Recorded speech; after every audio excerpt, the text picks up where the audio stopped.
Here from the Working Fans Podcast. And at the Working Fans Podcast, this is just a podcast that three lifelong fans created to have a place to talk comedy and pro wrestling.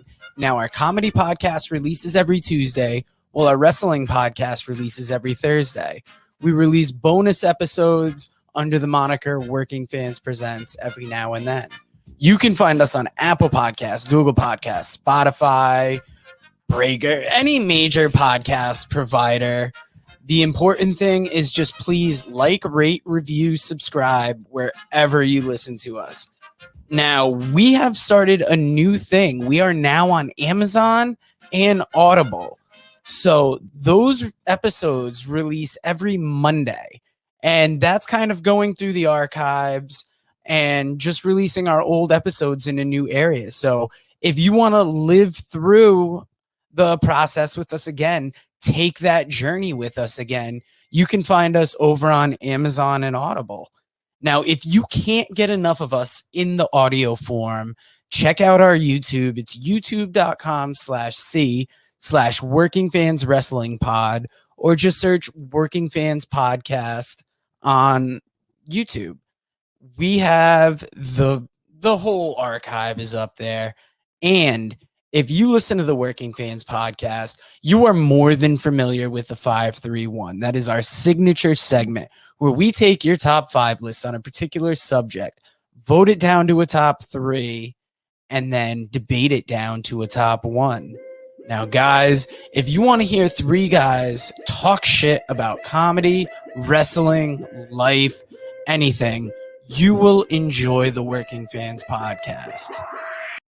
Fans, welcome back for Working Fans Saturday, episode 45. We are making up for a week off. So this week, we are going to talk about Dynamite Grand Slam, last week's Rampage, this week's Dynamite, this week's Rampage, and we got a new weekly segment for you, the top 5 in wrestling this week.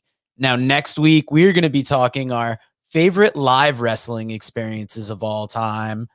On October 16th, we're going to be talking about the best sellers in the game.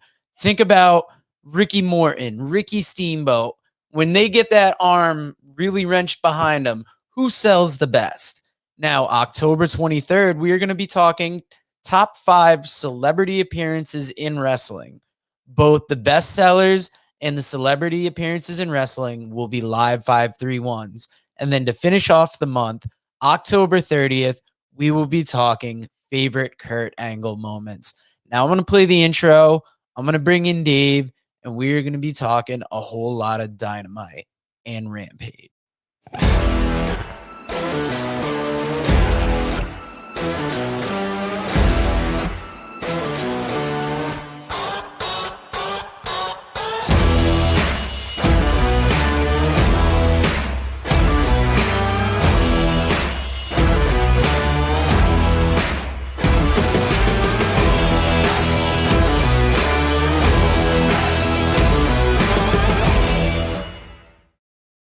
Dave, it's Saturday. You know what that means. I'm not in the parking lot out in Hartford. I'm not out in the field out at Farm Aid, where I ran into Jake St. John and we took in some great music. We are back in the studios. That ain't all they took in, Dave's folks. got a good lighting.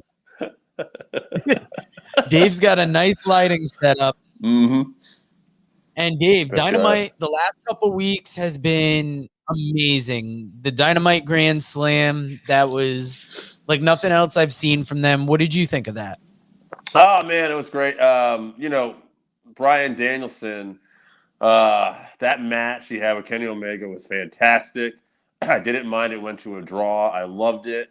And, there's so many good things that happened that night on Grand Slam. Ruby Soho made her, you got that world title match with Britt Baker. They got to close the show, which was kind of cool.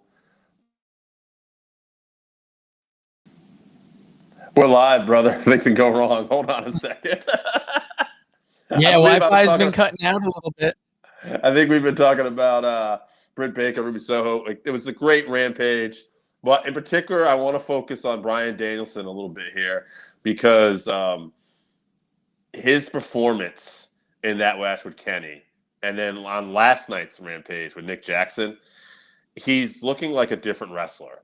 And I didn't think that was possible. Like, he's still doing a lot of stuff people like. He's still doing the kicks, and he's still doing like the flip out of corner, but he's adding little things. Like, he was a little more physical with Kenny. He really lit Kenny's chest up. There were different suplexes he was doing. And then even last night too, I noticed the way he pulled at Nick Jackson's nose, almost a little heel like, but just more intensity and this and and Bryan Danielson is just an amazing performer anyway. So the fact that like he's adding like more wrestling and more physical, intensity to his matches. Dude, I love this guy already. It's like he's just my favorite wrestler at this point. Like, I want him to have this belt as well at some point. Yeah, like watching him in ring during that Kenny match, he pulled out the cattle mutilation move. Yes. Last night, I thought versus Nick Jackson was just another great match. And it's good to see him on TV wrestling again when there was a while there where we didn't think we'd get that on a regular basis. No, not at all. And as far as like, another thing that needs to be talked about MVP is CM Punk, coming out on AEW Grand Slam and, doing an interview, and then he comes back. He just calls it too. Like, you can tell he wants to play the tough guy and he's mad, but then he just smiles and breaks down because the people are loving him so much. And he talks about that and he builds up the match with Hobbs on Rampage. He has a great match with Hobbs, who's a different wrestler than Darby. And then, he comes out on Dynamite this week, does commentary. And last night, too, he records a segment again on Rampage. And I don't feel like he's overexposed yet. I think he's just adding to the show at this point. Yeah, 100%. And what did you think of the 2-hour Rampage last week? I don't know if I can do a 2-hour event every Friday night, but I definitely thought it was cool. I think it's great to have these special shows once in a while and add something to Rampage. I'm really loving this Friday night wrestling thing, Like last night, I thought SmackDown had a good show, and then Rampage followed it up with that Nick Jackson, Bryan Danielson match, and then even the ladies had a great match last night. And so I'm loving having Friday night wrestling back in particular. So I did enjoy the 2-hour Grand Slam Rampage, and I wouldn't want to have 2-hour Rampage all the time, but like, I really am loving Rampage, and I'm loving just Friday night wrestling in general. I like Friday night wrestling. I thought 2 hours was 1 hour too much because, that's just the appeal of Rampage. You get an hour of wrestling. It's a nice, solid show. You got the 2-hour Dynamite. I mean, you got Dark and Dark Elevation as well. So, I mean, if they do it once in a while, I'm not going to complain. But, I still haven't seen all of that Rampage Grand Slam. I was on the go that night, and I just haven't caught up with it over the week. Right. You had a busy week. And that actually brings us to a point, too. That's an MMA group. I'm forgetting their name, but the CFFC. So Punk is still doing commentary for them as well, on top of, making these appearances for AEW. So that's pretty cool. This guy's super busy, and you got to appreciate the hustle. Yeah, now, I mean, that's all I really had to say about Dynamite and all that. It's been a big couple weeks for them. I feel like their only misstep, or the only thing they were catching flack about, was that second hour of Rampage. Otherwise, they've been next level with their programming, and it's been great to see. Now, Dave, we had a meeting yesterday. We're introducing a new segment to the show, our top 5 of the week in wrestling. Yeah. And we already covered number 1 on mine, which was Daniel Bryan back in wrestling, or Bryan Danielson. See, it took us so long to stop saying Bryan Danielson. Yeah.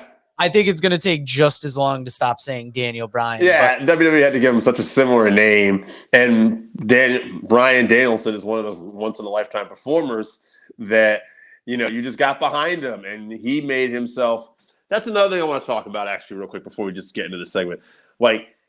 He has no boundaries like in AEW compared to WWE.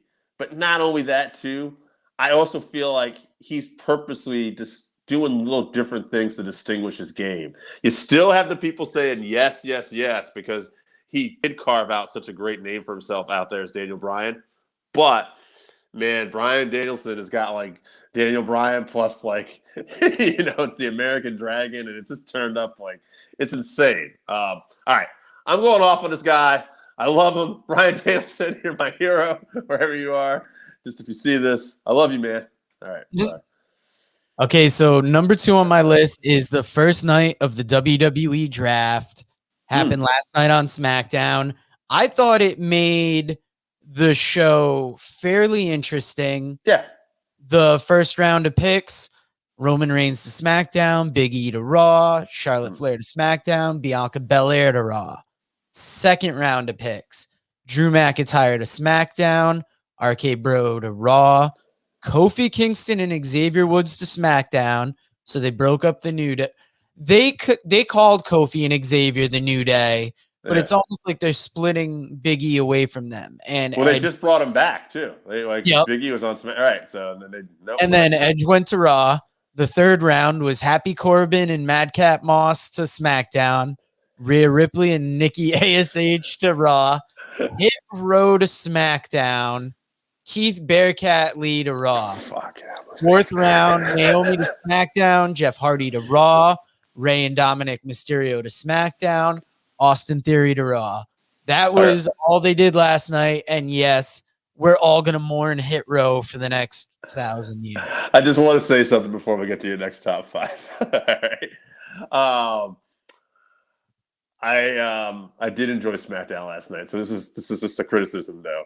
It was hard for me to swallow that nobody had drafted Becky Lynch, the women's champion, on there, but we drafted Happy Corbin and Riddick Moss's dumbass. I'm like, what the fuck? How is this even possible? Well, there is half the roster was able to be drafted tonight. Half is going to be able to be drafted on Monday. I get it, but so that's not how. I figure that's where Becky will be drafted. Oh, she will. Yeah, but the idea, from a logical standpoint, that we're like, I want Becky, but we got to get Happy Corbin, bro.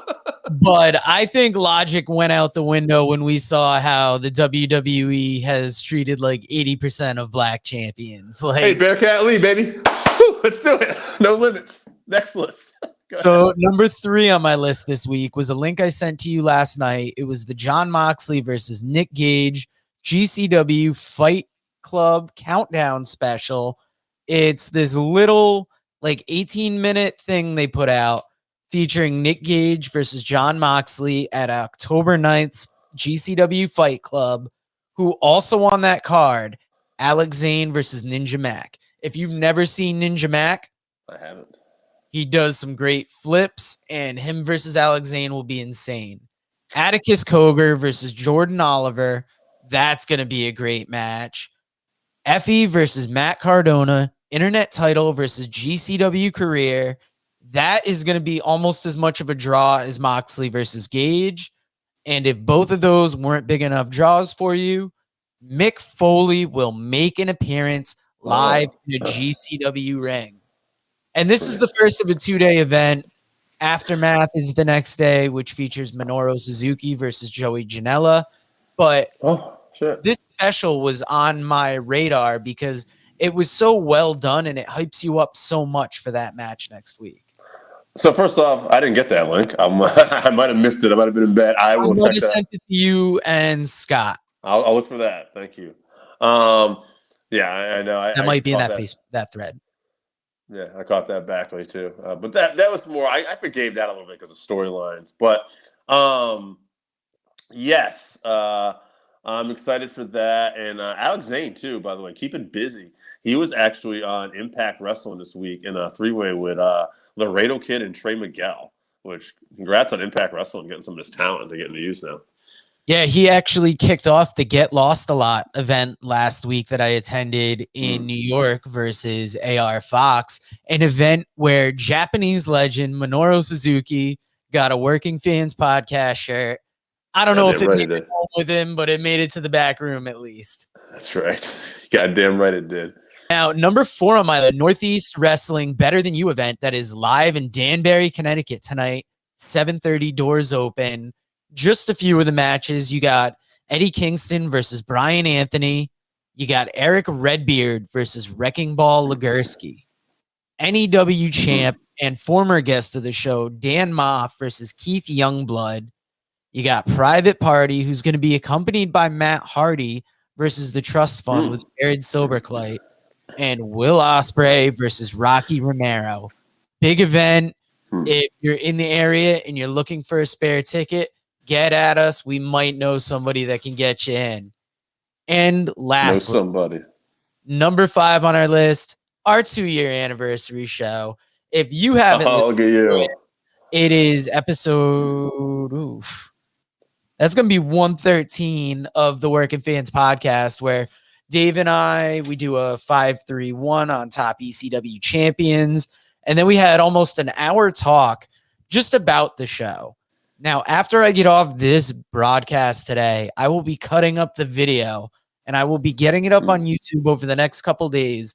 And the video version is actually going to have a couple Easter eggs where me, Dave, and AJ filmed our recording area, so you get a little behind the scenes action and kind of like a little backstory into the podcast and like where it physically actually came from. If this is episode 45 of our live show too, by the way, and that's 113, I'm thinking we did about 30 maybe comedy episodes or around that, and we're in the teens.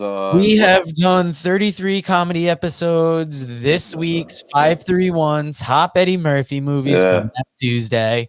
That's going to be episode 34 of the Comedy Cast. We are rolling forward. We've done over 200 episodes then. Oh, yeah. Okay. We're superstars. That's right, baby. We put the work in Working Fans. Kiss my ass. You don't like us. We're the best. All right. Hold on a second. I got to pull up my top 5 of the week. I got distracted here. Some old bitch didn't know I'm in love now. All right. All right. Get out of here. Get out of here. I don't need you anymore, peas. All right. Top 5 of the week. I had Impact Wrestling announcing they have the digital belt. I don't know if it's going to be any good, but I'm interested in it. Interested in how they do. You know, it's going to be some kind of social media type title or something, it looks like. You know, I think they're going to have a 6-person match at Bound for Glory. And we'll just see how this plays out. But it's something different than the TV belt. And, hey, I'm interested. All right. I also got Sammy Guevara winning the TNT title this week. I just thought it was such a cool moment. I love Miro. I don't even know if it was the right time, but I thought it came off really well. I thought the story with Sammy and Fuego came off, you know, Fuego trying to help him, and then Sammy finally pulling it out. And they've done a really good job this year of building Sammy, which it's funny because I thought Sammy was one of the guys that maybe wasn't quite getting enough shine. Like, if you look at his record, it was almost like 500 last year. But this year, since he came back to the Inner Circle after taking those couple weeks off, like, he's been on fire, and creatively's been behind him, obviously. And yeah, good for Sammy. And we got an announcement too for next week. It's Sammy versus Bobby Fish, which I'm excited for that, to see those guys on Dynamite tear it up. But speaking of Dynamite, I got to go to my next big thing of the week. Get the Glock. Arn Anderson, baby. Glock Anderson. This guy cuts a promo and talks about blowing somebody's brains out on the street. Nobody can get away with that but Iron Anderson. Well done, Iron. I thought it was a talk all week. We were getting memes. Looks like 1, 2, 3. I might have missed one, but I got another one right here anyway. I might have to make up a 5th one on the spot. But I also wanted to throw out one, the WWE for last night. I did not include them guys. I'm not, Joe had mentioned SmackDown. I'm going to go a little different. I'm excited, and I didn't think the announcers made a big enough deal of this last night, but I'm excited that the King of the Ring is coming back next week, and it's going to be the debut of the Queen's Crown. I love those tournaments. I hope there's stakes involved, and I want to see more of that. Great choice back week. Brody's wife appearing on Dynamite. That was a great emotional segment. So I'm going to put that in there. That'll be my top 5. Everybody was ready for Bray Wyatt, and then it was probably the first time that like there was such anticipation for something, it didn't come through, and nobody was disappointed. Usually people would be like, "Oh, what the fuck? We thought Bray was coming out." But to see Brody's wife come out, I almost wanted to bring up that episode of Dynamite as a news item of my week because it was such a big thing to happen. That's right, baby. We're live. We're getting some technical difficulties here today. Working Fans podcast is not afraid of adversity, though. We will fight to get in that ass, okay? That Wi-Fi is fucking up now. What did you miss on that? What do I got to get back at you with? We were talking about Bray Wyatt was not going to be at AEW. But oh yeah, and nobody was disappointed. No. And that's probably the first time that public anticipation got so big and nobody complained in the end. I thought it was a great overall tribute to Brody. AEW has started another foundation in a fallen wrestler's name. Yeah. So they're just doing more good, and it's great to see. You know what's funny? Bray Wyatt, I think his contract is still, I think he's still got to no compete for a little while longer. Yeah. But yet this week, Bobby Fish is going to debut, as we know. I know he's going to be in MLW Opera Cup, but he's also going to be in there fighting Sammy for the TNT title. But there's also doing that that ladders match for the brass ring, and there's a Joker. So there's going to be somebody else possibly. Every time they do a Joker, there's usually a debut. So I don't know, man. Every time I think like, okay, these guys can't have anybody else, they keep bringing someone else in. Yeah, ends October 26th. So obviously he wouldn't be on this week's Dynamite. So I'm kind of curious to see who ends up showing up as that Joker in that ladder match. Yeah, let's check what day of the week Halloween is. Ooh, it's a Sunday. If Wyatt comes out that Wednesday the 27th or that Friday the 29th is like a Halloween themed surprise, that could be something. Hangman, yeah, that'd be interesting. He makes his return as the Joker. I would be excited for that.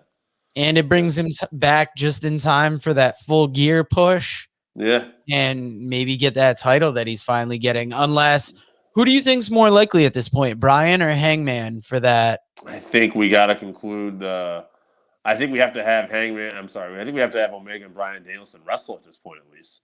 Even if Bryan doesn't get the belt, like I think that match has to happen. I think Hangman does deserve his moment, and I think his moment is that story with Kenny and defeating the Elite. Like I think that's what has to be done. By the way, also very excited that FC Virginia, his hometown, though. That's interesting.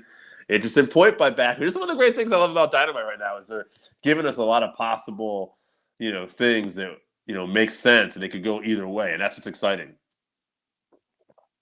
Yeah. Now, how many more you got left on your top 5 of the week list? It was it. I took that last one from Backley. I thought he had a great point with Amanda Huber showing up because I did not have I did not have my 5th one. So. All right. Now, we've suffered through enough technical difficulties this week. I'm hurting. You know what, Dave, what was your match of the week? I'm going to give it to Danielson versus Nick Jackson. That's a great one. And so I don't rip you off. I will go with, don't bite on my shit. I won't. I will go with Sammy Guevara and Miro. That is another great pick. A good way to end that episode. And Dave, remember next week, we'll be talking our favorite live wrestling experiences. Yes. Maybe even AJ. I don't know. Let's see if we got enough birthday wishes saved up. Oh, here we go.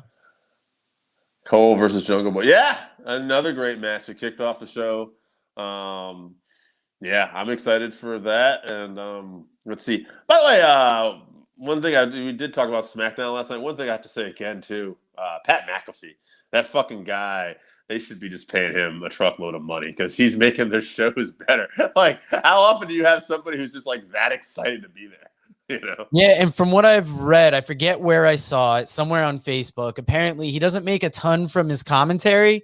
He does it because he likes to be there. And guys, we like being here. Great segue. We're going to be here next week. So, guys, we will see you then. Have a good week. 200 plus bitches. Woo!